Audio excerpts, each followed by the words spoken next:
Good day, my dear students. Hope you are enjoying slides which contain notes.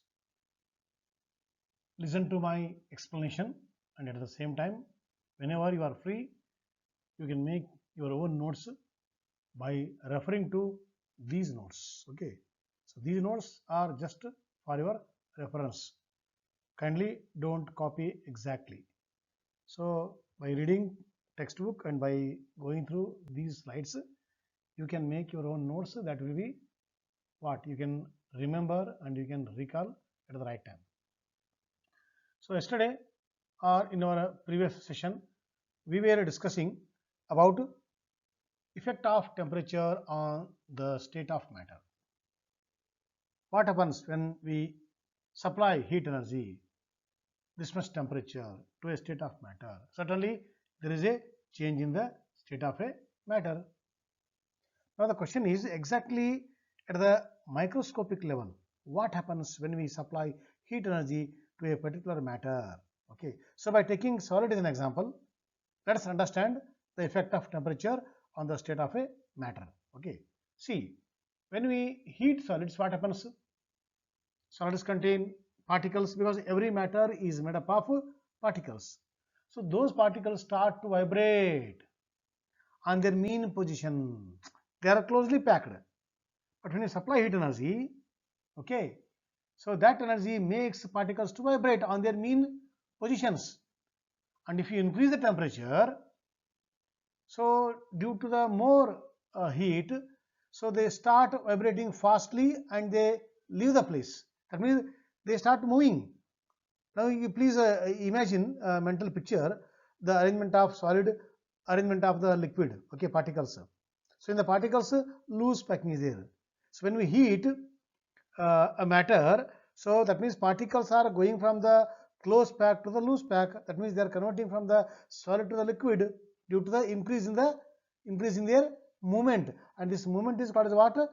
Kinetic motion or the kinetic energy. So the energy supplied by us to the solid state, okay, and that will increase the kinetic energy, kinetic movement of the particles.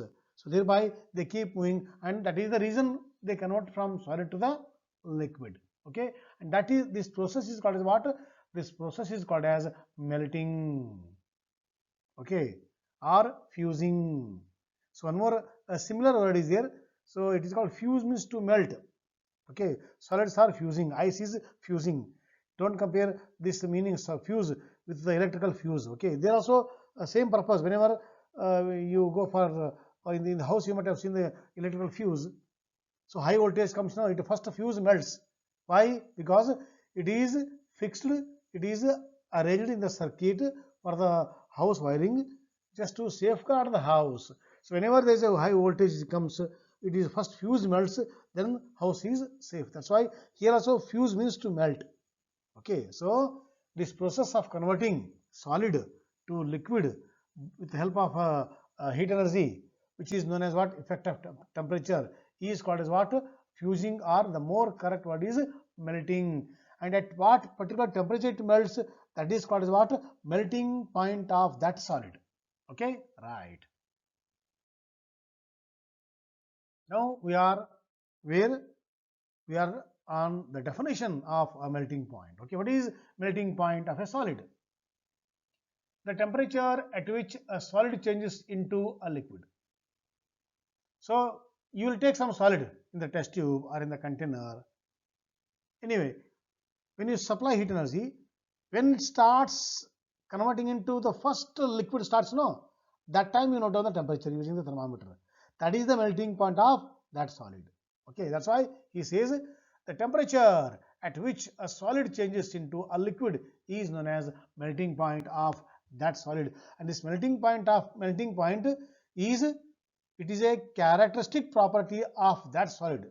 Means what? Means if A melts at 47 degrees centigrade, if B will melt at different solids will have different melting points. Okay, no two solids have the same melting point. So that's why using the melting point we can differentiate. This is wood, this is stone, this is iron, this is plastic, this is cloth.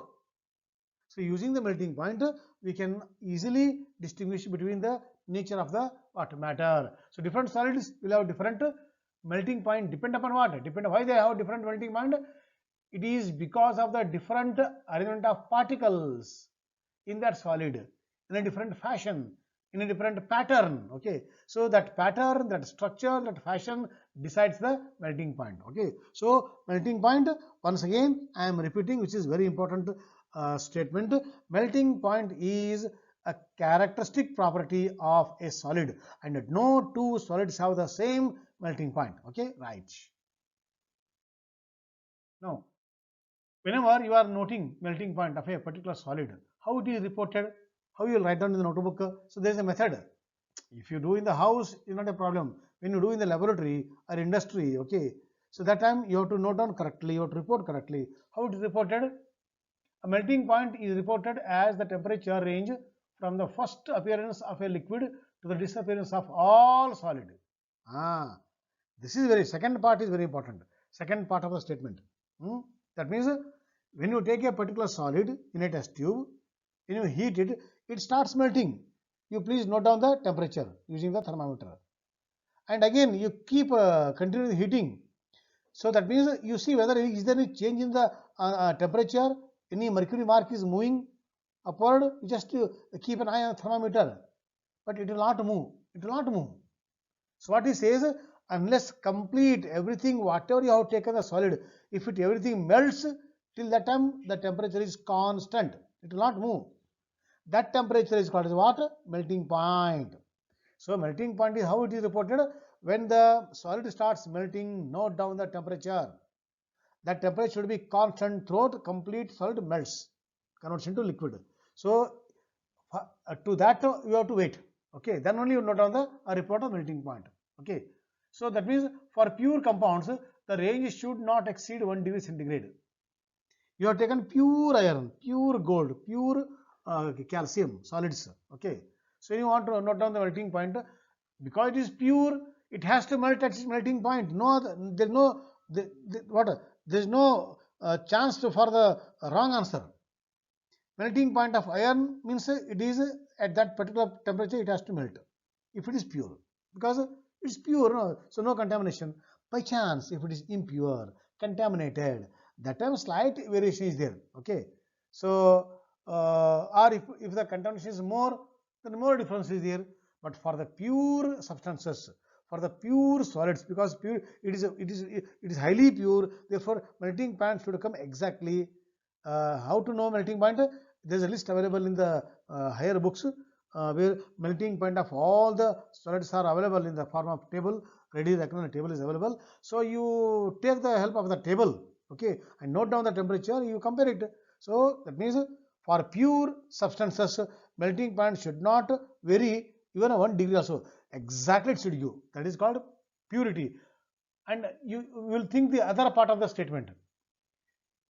Whenever any substance is prepared, solid is prepared, we will go for its melting point. Okay, so you note down the melting point and compare the standard melting point available in the table. Okay, if both are same, whatever you have prepared substance, solid substance is pure, because pure substance will give exact reading.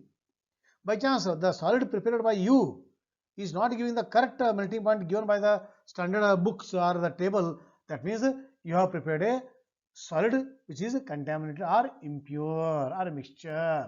Okay, so solid is there, along the solid something is there, that is the meaning. Okay, so pure substances melts exactly sharply at their melting point. This is what in this way we report in the laboratory. Now the question is, just now we studied that when the solid starts melting, that is the melting point. Okay, note down the temperature. Right, for example, let us take the melting point of X solid is a 40 degree centigrade. Now, when the solid starts melting at 40 degree centigrade, okay, but what you will do, you will keep supplying the heat energy, no? Because you have taken some 10 gram of iron. Okay, so when the iron starts melting, you note down the melting point of the iron. So now you have to melt the water. 10 gram of iron, no? So keep supplying heat energy. So the energy supplied by you, it should be used to convert solid 10 gram iron into liquid iron. That means complete iron has to melt. When the complete iron is melting during this process, you please see, is there any change in the temperature? Not at all. Temperature is constant. As long as complete iron melts, there is no change in the temperature, even though if you supply extra heat. Why? Where this extra heat will go? Already solid is melting. You are supplying extra heat energy. That extra heat energy, where it will go? The extra heat energy supplied by you is used to convert entire solid into liquid fastly. That is not seen, okay, in the beaker or in the container. That is not felt or that is not seen. It is called hidden energy. For the hidden, in the old literature, language literature, it is called as latent. L-A-T-E-N-T, latent. So latent means what? Hidden. So latent heat means it is the hidden heat. So the extra energy supplied by you is utilized to completely convert the entire solid into liquid. So and this process is called as what? Latent heat of fusion. Fuse means to melt. But to make a definition of a latent heat of fusion, what they have done? So they have, see, how to define latent heat of fusion. For this, they have made a one arrangement. So if you are melting 20 gram of iron, what is the latent heat of fusion? Or 10 gram, 1 kilo, 10 kilo. So varies, you know. So what they have made? They have taken 1 kilogram of a particular solid. So now the heat energy required to convert completely 1 kilo of that solid into liquid at constant temperature, that is known as what? Latent heat of fusion of that solid. Okay, so to give a concrete, the more correct definition for the latent heat of fusion, so they have fixed the mass of a solid. You take 1 kilo. To convert the 1 kilo mass of a solid into liquid, how much energy is required? That is called latent heat of fusion. And in what unit it is expressed? See, here is the definition, latent heat. So latent heat is defined as the heat absorbed or released when a substance changes its physical state completely at constant temperature. Okay, and in this is what? This is a definition for a melting point. A small recap, and what is meant by fusion, latent heat of how it is calculated. Okay, definition, all those are given. This you see. So melting point is measured by using thermometer. Okay, so in what unit it is expressed? Normally in 3 units. One is Fahrenheit or degree Celsius or Kelvin. But nowadays we follow SI system. Okay, so the SI unit of temperature is what? Kelvin. So the melting point or the boiling point or any temperature is expressed in Kelvin. But if you want to express in the degree Celsius, there is a converting factor between Kelvin and the what? Degree Celsius. What is the converting factor? Degree Celsius equal to Kelvin minus 273. Kelvin minus what? 273. Or if you want to convert Kelvin equal to how much? Then 273 transfer here. So Kelvin equal to degree Celsius plus 273. What is 273? This we learn in the higher class, because in the higher class there are some gas laws. Okay, so there, so by plotting the graph, the extra plot will go and touch the graph on the 273 mark of temperature scale that we study in the higher class. Now time being, we take the converting factor between the degree Celsius and the Kelvin is what? 273. So if you want to express in the degree centigrade, so from the Kelvin you take out the 273. Or if you want to express in the Kelvin, you add 273 to the degree Celsius, that gives the Kelvin. For example, 30 degrees centigrade is the what? Temperature. So 30 degrees centigrade means how much Kelvin? 30 degrees centigrade means what? What is Kelvin? Kelvin equal to degrees Celsius plus 273. So Kelvin equal to degrees Celsius plus 273.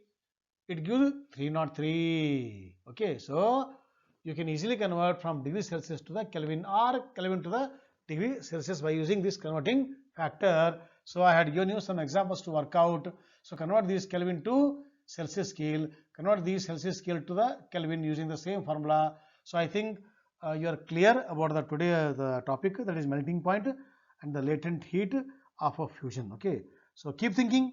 for the till the next session starts. Till then, have a nice time and thank you and all.